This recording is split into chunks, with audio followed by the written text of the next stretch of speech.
Hey to all Metal Maniacs and welcome to a new video for this weekend. Here I have for you one of the first ever subjects I had ever decided to tackle in a video, but for some reason or another I had always postponed it.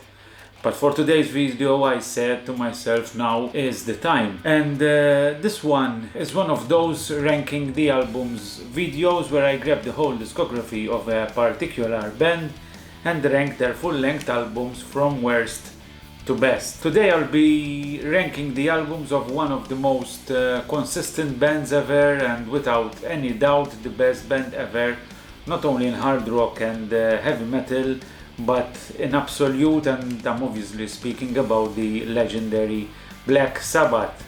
They changed the music landscape like no other band, not even the Beatles for me, who were definitely influential fashion-wise and even musically, but not to the extent of creating a whole new style of music like Black Sabbath. The leap between the music before and after was much bigger with the advent of Black Sabbath rather than the Beatles. But enough with the comparisons, as it is not the aim of this video. Let's go for the opening theme and straight to the album, because we have 19 of them, so it will be quite a ride. Let's go.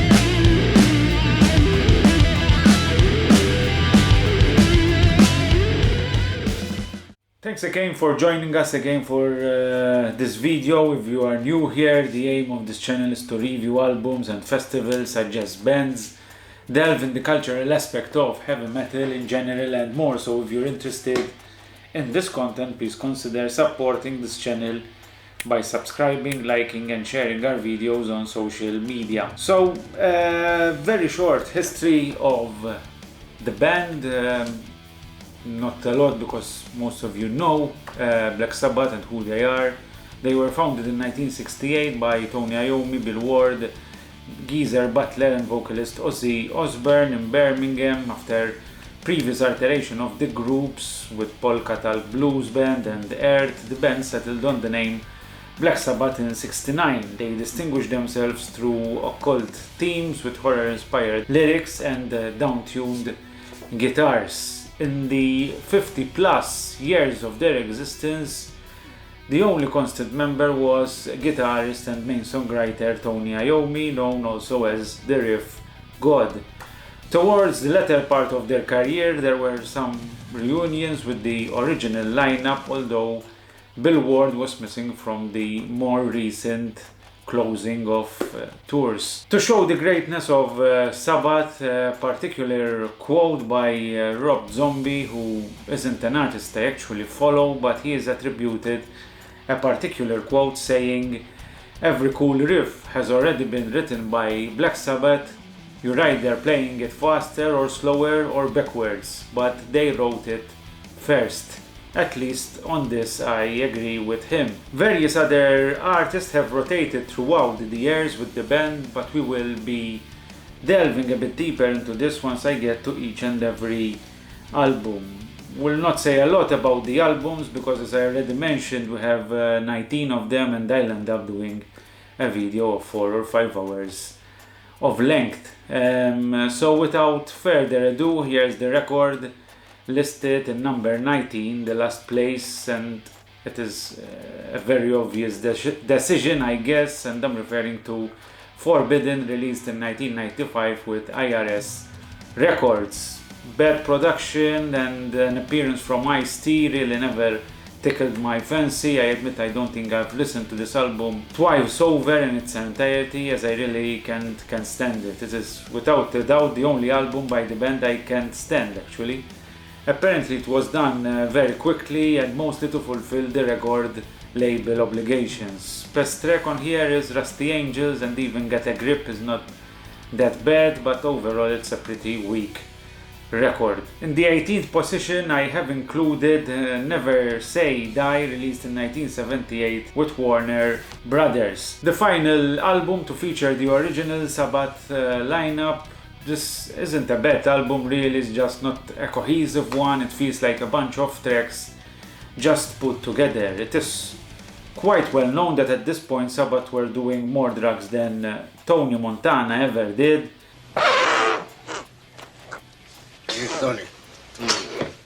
And everyone was walking kind of his own path with no regard to the future of the band. My favorite track on here would be Air Dance, complemented by Don Airey's keyboards. But as I said, I don't mind any of the other tracks on here. They just don't stand out that much in the long run basically, but it is a good record nonetheless. In position 17 we have the last album released by the band, that is 13, released in 2013 with Vertigo Records. From the very first listen to this album, it didn't quite click with me. I felt the production was too clean, which kind of hurts the heaviness of what the Black Sabbath sound should be. Rick Rubin as a producer, so kind of no surprises on this regard. But after a few years I put this record back on and I kind of liked it more. Maybe I expected too much in the first place and then didn't expect much when I put it back on. I don't know really, but in reality again it isn't a bad record. I love that it's very doomy in certain parts, and it's something obviously that suits the band, kind of a return to their roots. Age of Reason is definitely my favorite track here. On the deluxe version there is also another great track, which is Metademic. It's a fitting close to the career of a legendary band. In position number 16 I've decided to put the album Technical Ecstasy, released in 1976 with Warner Brothers. It has a very similar trajectory to Never Say Die, but this one definitely has better tracks. Same musical style, kind of hard rockish, less doomy, same environment that is filled with the beloved at the time cocaine. There are some tasty guitar solos by Iommi, especially the one on Dirty Woman, which is the track from this record that was often included in live shows subsequent to obviously to the tours after this one. The track It's Alright and She's Gone are very emotional ones as well. My favorite though remains You Won't Change Me, such a powerful track, and even the lyrics, I mean it's a very special track to me and I really love it. In 15th place, the album that shouldn't have been a Sabbath album. I'm referring to 7 Star, released in 1986 with Warner Brothers. Originally intended to be a Iommi solo project with the inclusion of Glenn Hughes on vocals. The label objected and wanted to have the name of Sabbath on the front of the cover, obviously to sell more. Although it is very different from what we are accustomed to with Sabbath's sound. This one is more melodic, hard rock, more melodic metal to a certain extent, but it's by no means a weak record. I mean, Glenn Hughes on vocals and Iommi's mastery, I mean, what could go wrong? In for the Kill, Danger Zone, 7 Star as well are some of my favorites here, but my favorite out of all these is No Stranger to Love. Even the other tracks are quite good considering the turbulent times of Sabbath during these years. With no fixed lineup, it's still impressive to witness how much great music still being released by Tony Iommi. So even in all those difficulties, they were able to produce a great record. And in 14th place we have Cross Purposes, released in 1994 with IRS Records. This album marked the return of Tony Martin with Sabbath after leaving for a year or so. Actually, even this one wasn't supposed to be a Sabbath record, as at the time a reunion tour was being planned. According to Tony Martin, it was more of an Iommi Butler project.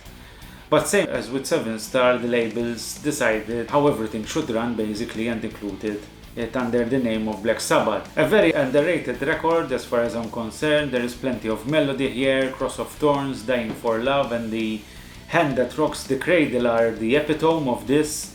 Psychophobia and Virtual Death and even Evil Eye counterbalance with some heaviness as well. So what can I say? Another well-made record. I can never understand how people can put down these Tony Martin albums.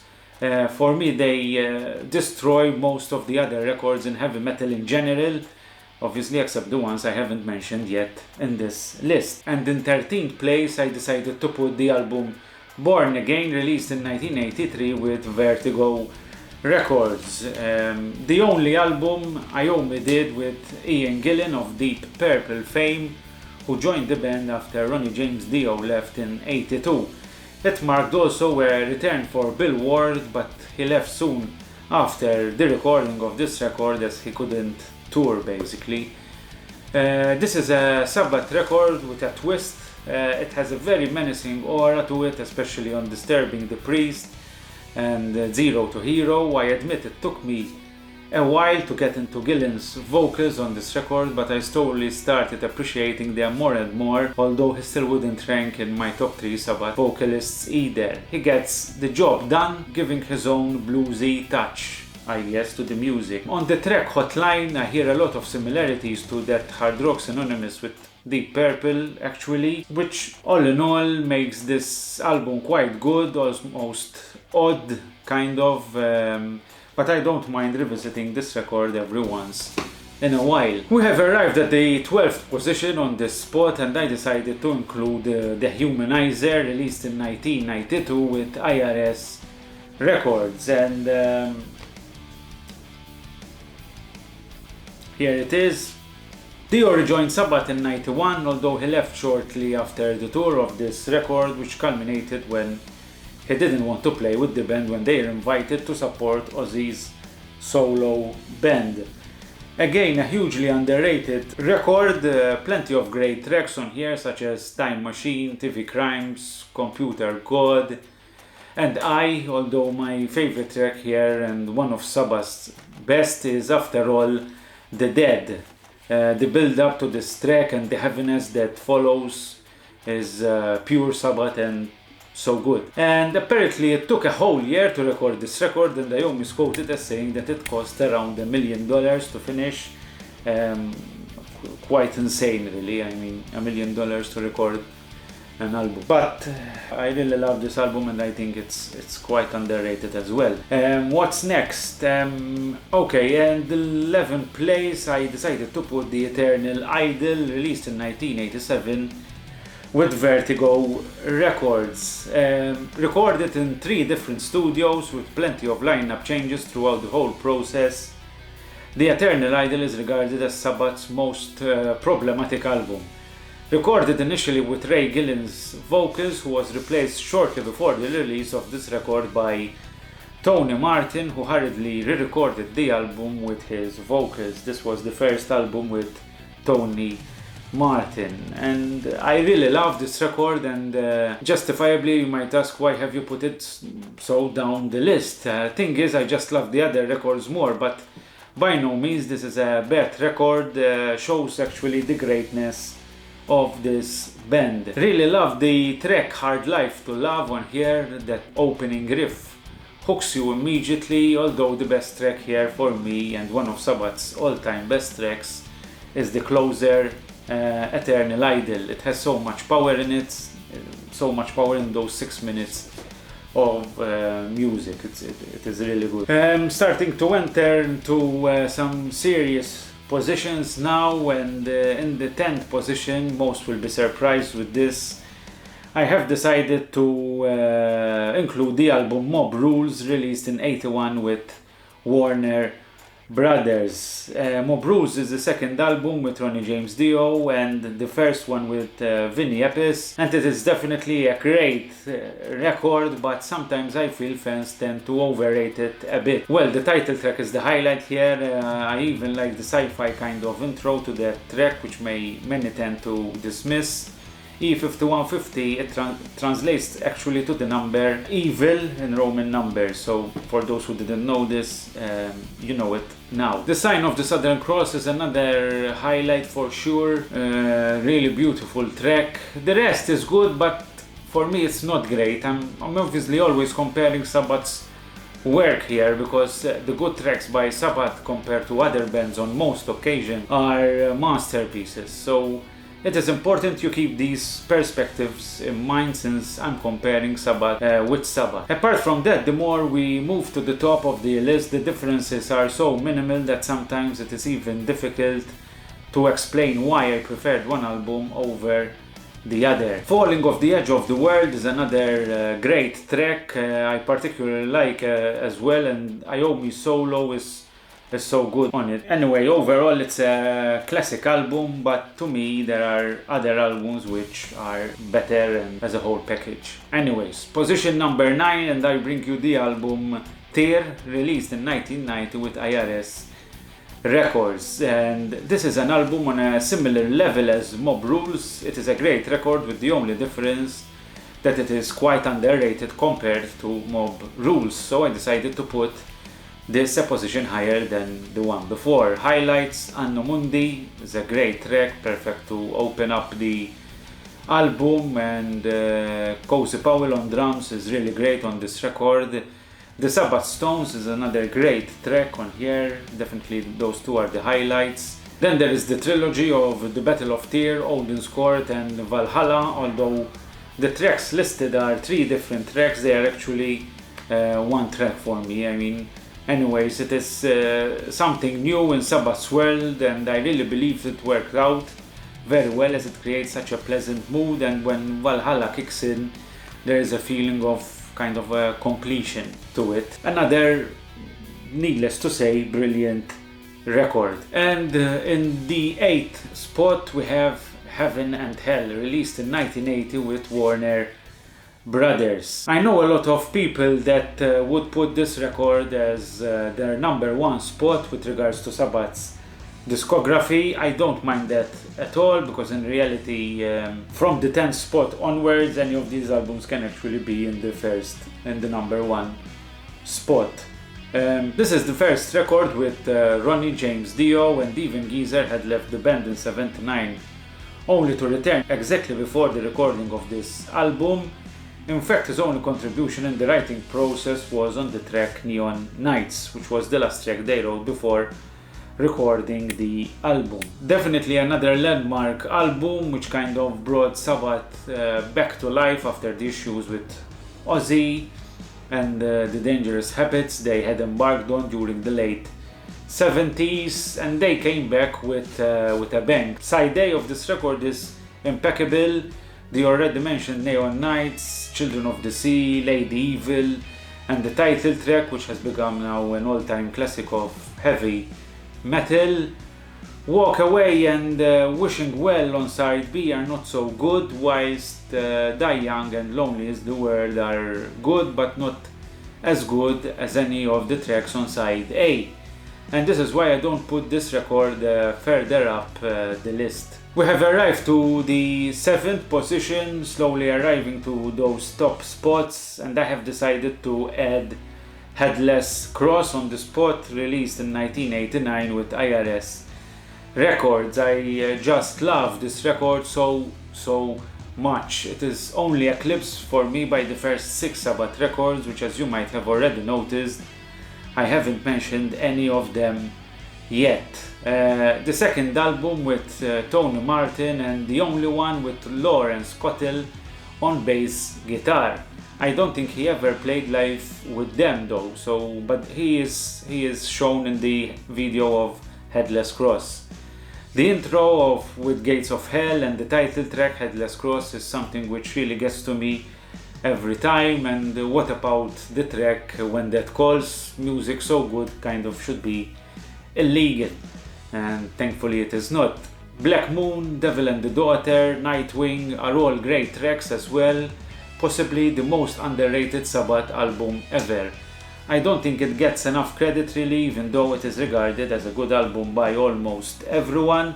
but because of Tony Martin and the slight change of the sound to a more melodic one, most of the time fans tend to disregard this era way too hastily. Miss it at your own peril. And now we have arrived to the first 6 Sabbath records, the birth of heavy metal, the start of everything. There is no way anyone ever can make music which is better and more magical than this. It's like Iommi, Butler, Osborne and Ward were possessed by some spirit who used them to give the world this greatness. And in position number 6 I decided to include the debut record Black Sabbath, released in 1970 with Vertigo record. These are the first steps into heavy metal, opening with the classic track Black Sabbath and "What is this that stands before me" phrase, which has become legendary. The reason I put this record as my least favorite from the first 6 is that it transmits the feeling that the band hadn't really found their own sound yet. The influences are all over the place, with some late 60s rock and some psychedelic and some folk and some blues as well, but you still can feel that it was something special for a debut, and with little experience the band had of what it was to go in the studio. This really hit the world by storm, bringing that heaviness that was never heard with this consistency throughout the whole record before. Not only a classic, but a landmark album in music history. In the 5th position I have Sabbath, Bloody Sabbath, released in 1973 with Vertigo records. The 5th release by Sabbath in the span of 3 years. Think about that a bit, makes you understand how full of ideas they were, like they couldn't stop creating. Almost a perfect album, this one, except for the track Fluff, which I always tend to skip. It is an acoustic guitar and piano based track that I feel doesn't bring anything to the record, but the rest is top notch, starting from the title track, Killing Yourself to Live, Sabragadabra, National Acrobat, Spiral Architect.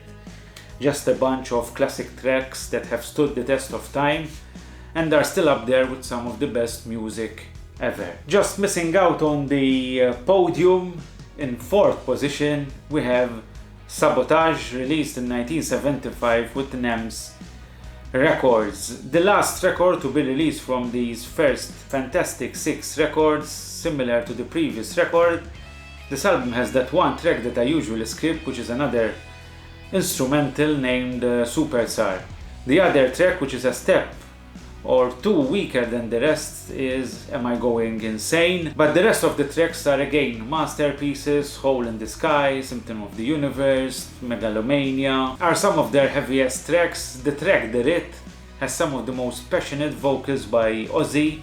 Apparently it was aimed towards their ex-manager Patrick Meehan, who was suing the band at the time. You can hear somewhat of a pissed off Ozzy actually in the verve and passion in his vocals on that particular track. And in the 3rd place we find the album Paranoid, released with Vertigo records. Probably the most famous Sabbath record ever. It has some worldwide hard rock metal anthems and the likes of the title track, obviously, Iron Man, War Pigs, and let's not forget the other tracks as well.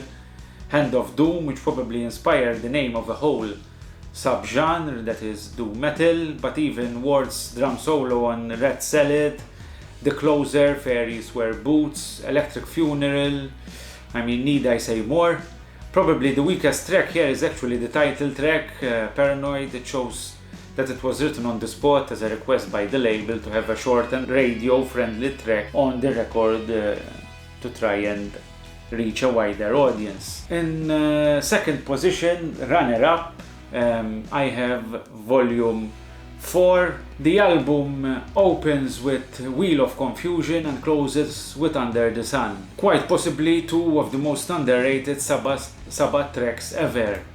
Over the years they have been rarely included in their setlist, and I don't hear or read of fans actually mentioning them that often, or as often actually as they deserve. Then you have tracks like Tomorrow's Dream, Supernaut, Snowblind, which also was the intended title of this record, but obviously the label disagrees to the obvious reference to cocaine. And also the heaviness of Cornucopia. That riff is kind of like a ton of bricks. And I don't want to forget the haunting sounds of Changes with those really introspective lyrics, one of those tracks that really has the power to kind of make your mind wonder. Laguna Sunrise is very similar to the previously mentioned tracks Fluff and Superstar from the previous albums. I don't feel it brings anything to the record, although from the from these three similar tracks, this one is definitely the more pleasant one to listen to. And in the first place, and probably those who know me quite well knew about this choice from the get-go, the album is Master of Reality, released in 1971 with Vertigo Records. It is for me the best album by Black Sabbath. I've said this before and I say it again, the first doom metal album actually is this one.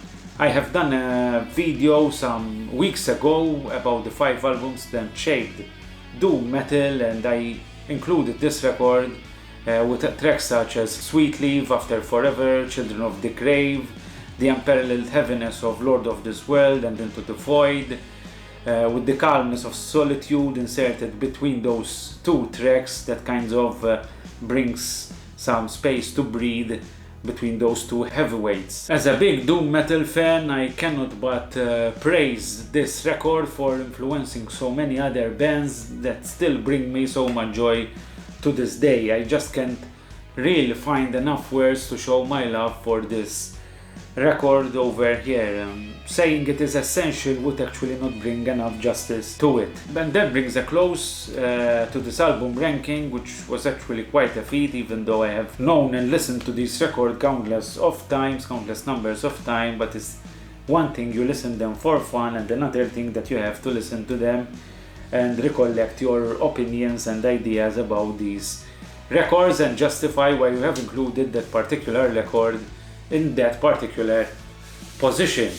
I know there will be many of you who will not necessarily agree with this positioning. No problems, just write your choices in the comments below and we can discuss each other's choices over there. Mind you, for me the difference between each record, except the one positioned in last place, are not that big, and it is in the details that really make the difference. But for the purpose of this video I had to take some very tough decisions.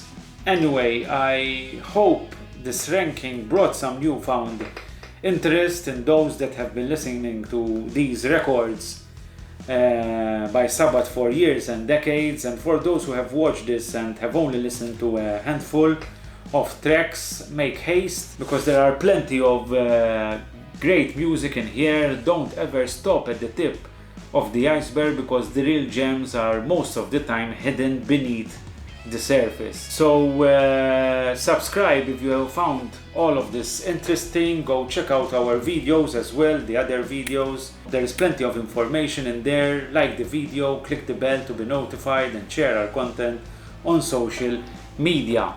Also check out the affiliate links, where if you use those links for your purchases, any purchase, not necessarily the product linked, we get a small commission at no extra expense for you, the buyer. That's all I had for this weekend's video. Take care, stay safe, and metal on. Cheers!